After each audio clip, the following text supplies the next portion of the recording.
Now we're going to connect the dots, right? Because last week we talked about hormones, really your four foundations. Okay, by joining the JBF framework is hormones, metabolism, gut health, and stress.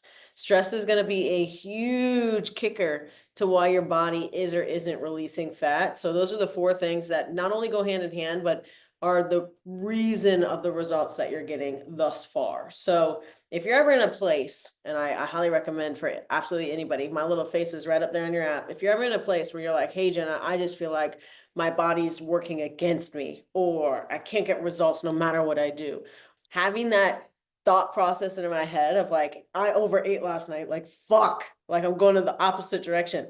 Like, that's not, I want you to hit me, like, hit me meaning respond, send me a note. So I can check over whatever it is, so we can talk through it and you can learn. The whole reason every single one of you are in here is so that you can learn, so you never have to be here again. All right, I want to call out the BS, okay, when it comes to your metabolism. I want to go the truth and how to fix it. Okay, so let's talk, because half of you have been told it's broken. Right, you've probably heard that before. I've probably said that before. The other half just thinks it slows down with age, and damn near everyone is blaming it for the lack of results. Newsflash, your metabolism isn't slow, it's just underfed, overstressed, and confused as hell from the years of crash diets, excessive cardio, and bullshit advice from influencers who don't even lift. Okay, so today we're gonna fix that. Now, part one, the truth about your metabolism, possibly, right? Metabolism is not just about calories in versus calories out. It's not just genetics. It's not doomed because you turn 35. Your metabolism is actually a reflection of your muscle mass. More muscle equals a higher metabolism. So I'm going to tie this into our phases a little bit. Phase one, you're cutting yourself down, but we want you to maintain your BMR. Your BMR, let's say, I'm just pulling this out of my ass, like just an example, is 1,200 calories. If your BMR is 1,200 calories in phase one, that's fantastic. Let's hold on to it. How we hold on to that is maintaining your muscle mass. I don't want us losing this at all. If we lose this, it's going to be harder to lose this. More of this, we can lose more of this. They go hand in hand. Okay, so the more muscle we have, the more fat we burn at rest. So phase two, once you get through phase one, phase two, we want to raise your metabolic priming. Okay, so we want to increase your muscle mass. So let's say, not let's say, but this is like an example of what would happen. Your BMR is not 1,200 anymore, it's 1,600 once you get to phase two. Okay, and then phase three, we're going to tear it all up. So if you're at 1,600 burning calories at rest, that means your deficit went from 1,400 to 1,800. So you're freaking eating at a massive deficit at 1,800 calories. You're still fitting in your margaritas, your tacos, everything that you want to fit in. Probably you're seeing my story right now because that's what I'm doing. So it's a direct reflection of your muscle mass. We want to have more muscle to create a higher metabolism. Now, it's also controlled by hormones. Hormones are what? Stress, sleep, and food choices. It's all impacted. So it's also adaptive. If you starve it, it slows down. If you fuel it, it speeds up. So you ever feel like you're eating one damn cookie and gain 5 pounds, but your friend eats like a teenage boy and stays lean? That's because her metabolism is running hot and yours is chilling in the fetal position from years of under eating and overdoing cardio. I can say this and laugh about it because that was your girl. I went from being over 200 pounds to under 100 real quick because I thought running my ass off and eating lettuce was the answer, because that's what my doctor told me. I was put on the cabbage soup diet, metformin and phentermine, and was told to move more. So I completely understand. So part two, how we fucked it up. So we know what our metabolism is, the truth about your metabolism.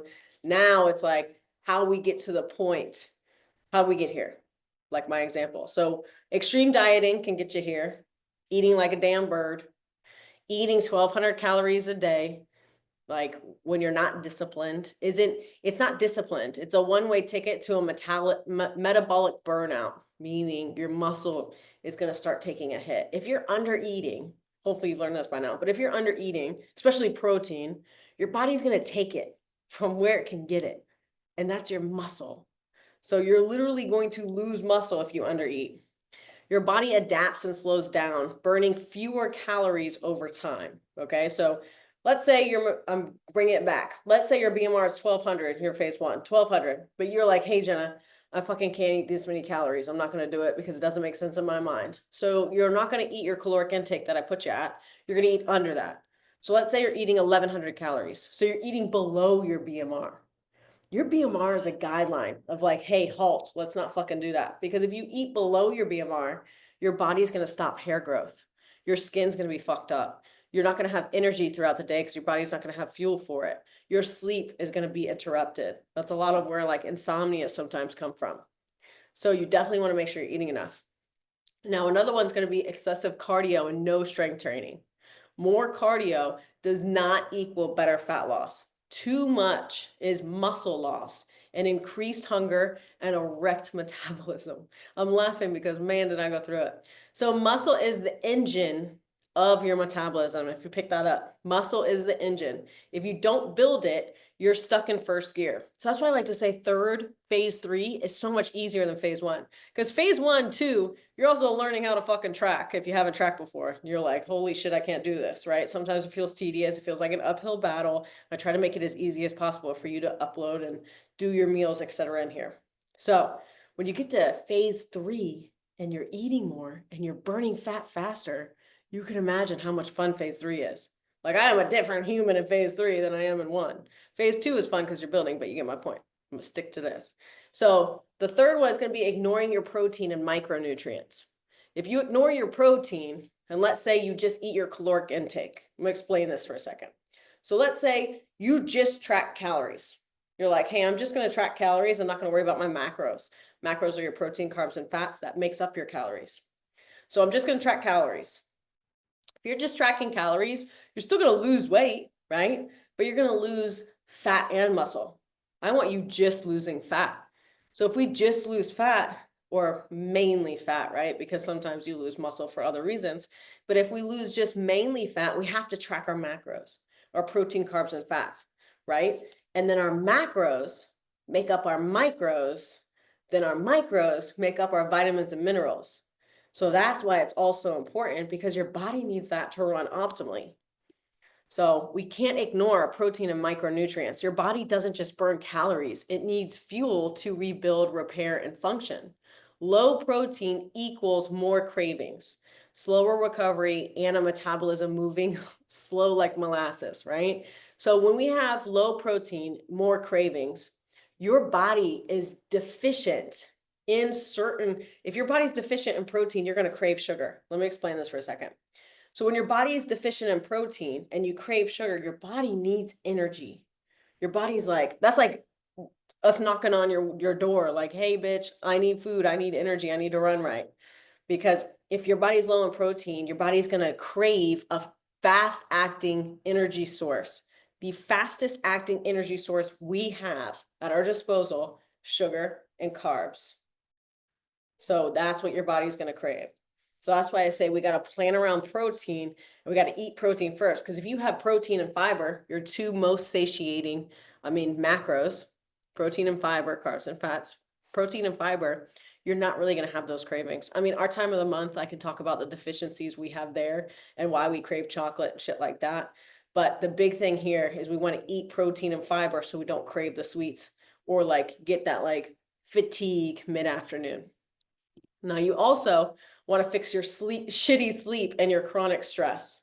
Okay, poor sleep jacks up your cortisol, which is your stress hormone, making you hungrier and storing more fat.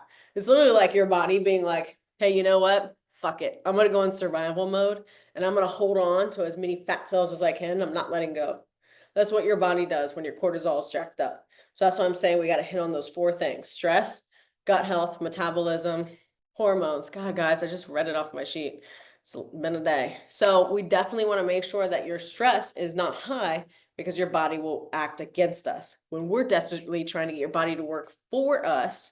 So that's an easier journey for you forever. The more muscle you have forever, the easier it'll be to maintain your physique. So stress makes your body cling to fat and like it's prepping for the Apocalypse. Guys, I can't even read my notes. Okay, so part 3, we want to fix this. Okay, so how to fix your metabolism like a badass.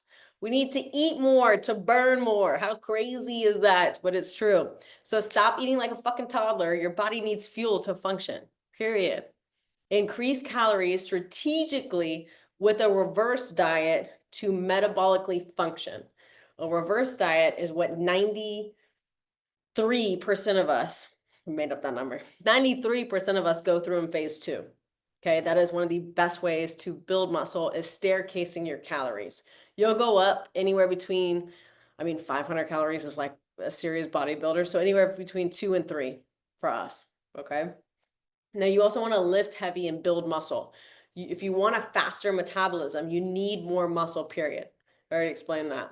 3 to 5 days per week, strength training, focus on progressive overload. Guys, even if it's like those 2.5 pound weights, like I've been benching a lot lately. Like benching is never something I have been in. And I put those 2.5 plates on, and sometimes I can't get it. I'm like, what the fuck? Like, you think it's just this like such little weight, but I'm telling you, that's what you need to do. You need to lift towards failure to be able to build the muscle. But let me preface this here. You should not be trying to build muscle so hard unless you're in phase 2. So like if you're doing progressive overload right now in phase 1, I would just focus on little increments, maybe like 8 to 10s, something like that. Don't like go heavy PRs because you're just simply not eating enough for your body to support that. Now, protein should be your best fucking friend. You guys are like this, okay? You want to eat anywhere from 0.8 to 1.5 grams per body weight. No excuses. If you're over the age of 30, I probably have you at a high, I definitely have you at a higher protein amount, because our body we start losing protein. Not because, it's a little bit to do with our age, don't get me wrong, but most of the time it's our lifestyle. So I'm trying to help you guys out so that we can hold, build, and maintain more at a faster rate. Now, protein increases your thermogenesis. Your body burns calories just digesting it. I think I was explaining this to somebody else, and I sound like a parrot. I repeat stuff, but it's all connected. You have 4 major fat burning buckets a day, like every day. Your main one is your BMR. Your BMR is 70% of where you burn fat. And that's what we were just talking about, your 1,200 calories in phase 1. Okay. So your BMR, that's like if you lay on the couch, you're like, hey, I don't feel like doing fucking shit, Jenna. I'm gonna lay on the couch and do nothing. Then you burn 1,200 calories by just laying there. Your body needs that. It's pumping blood. It's balancing out your good and bad gut bacteria. Your mind's thinking. So many things are happening. Your central nervous system, your immune system. Your body's incredible. It's built to survive. Then your second biggest is going to be your NEAT energy, your non-exercise activity thermogenesis, NEAT. That's your steps, your leg tapping. Isn't that crazy, the leg tap? I can't tell you how many times I slapped John's leg to get him to stop tapping, and he's like, I'm burning fat. So the leg tap is crazy, but that's 15%. So 70%, 15%, that's 85% right there. That 85% we hit on in phase 1, because it's going to be your biggest bang for your buck. Your most results are going to come out of phase 1, hitting those 2 habits, protein and steps. Now your third is going to be your thermic effective food, TEF.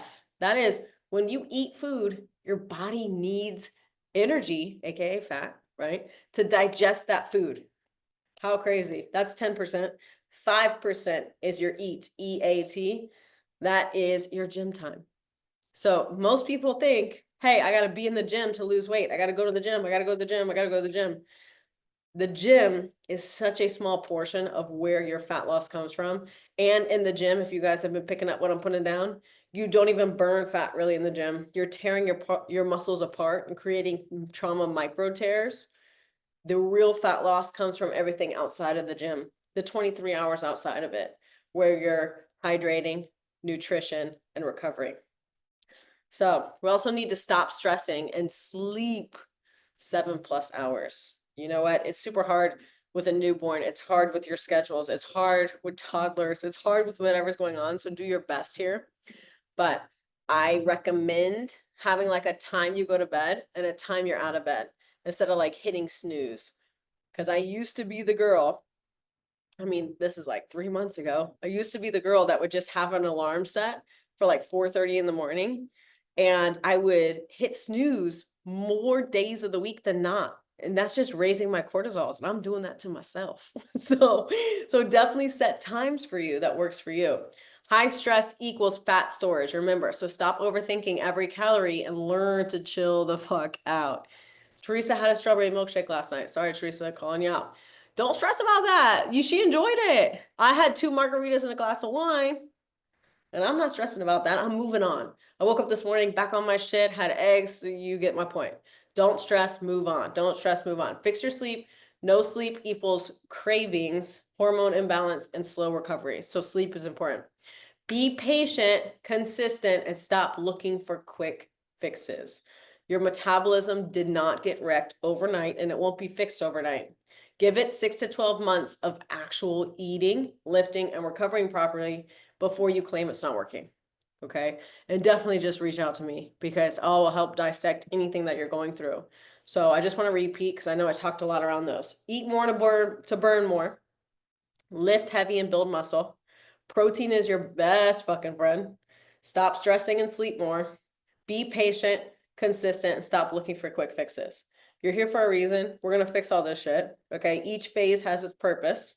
So we need to, I really see it as like two choices here. You can either keep believing the BS, under eating, over exercising, and wonder why shit isn't working, or start playing the long game. Build muscle, fuel your body, and actually get the results that last. And you guys are all here. So that means you picked option 2. And I'm pumped for that because there is nothing better than being optimally healthy from the inside out and like wearing it as your best accessory on a daily basis. Like we all have been in situations where we didn't want to be. That's why we're here. Well, guys, I will see you all next week.